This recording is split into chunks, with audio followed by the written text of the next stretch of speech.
The world is a very unfair place. There are more and more poor people, and that poverty brings crime. Today life in big cities has become dangerous. There are few places in the world where one can live really calmly, without fear, because there are neighborhoods everywhere.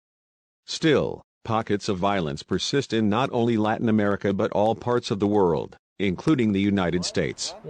So, for the dark tourists among you, here is a breakdown of the most dangerous neighborhoods in the world. Put your mask down. South Africa has a long history of poverty and violence, and things did not change when Mandela was president.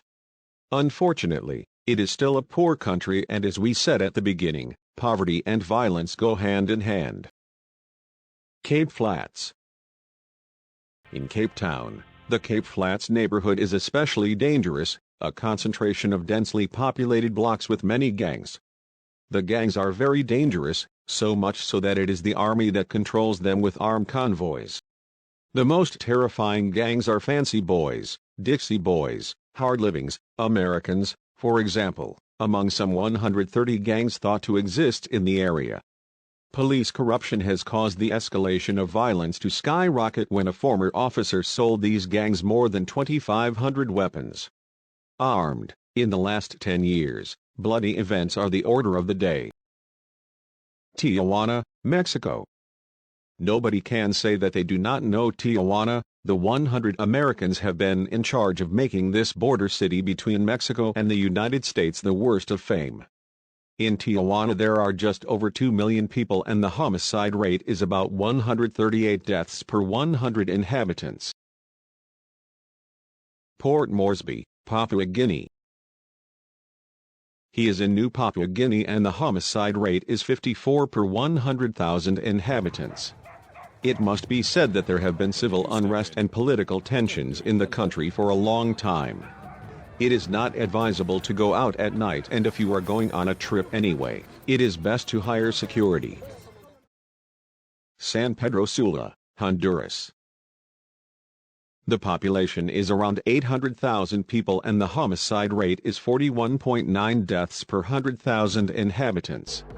The truth is that Central America has never been a peaceful place. Civil wars, dictatorships, the United States stuck there all the time, drug trafficking, so when it comes to traveling it is not convenient to do it individually, or they are the protection of large hotels or tourist agencies. San Pedro Sula used to be in 2009 the world capital of homicide, so you have to be careful. Salvador, Brazil.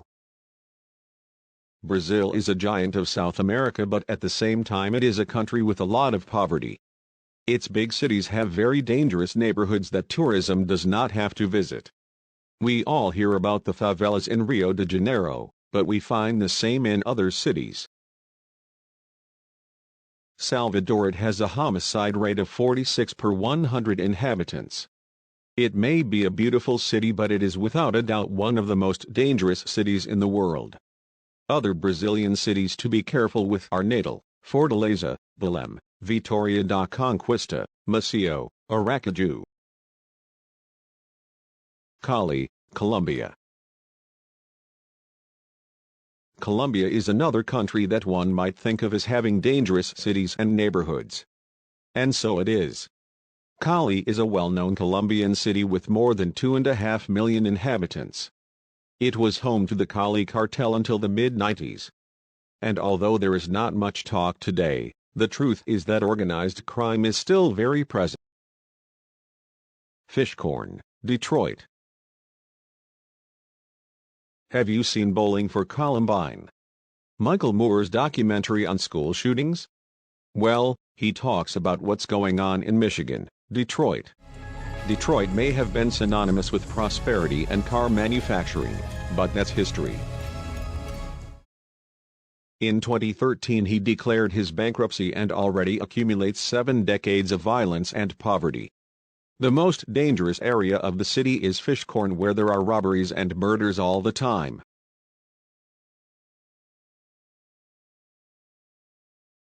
Thank you for watching. Don't forget to subscribe to my channel and like my video.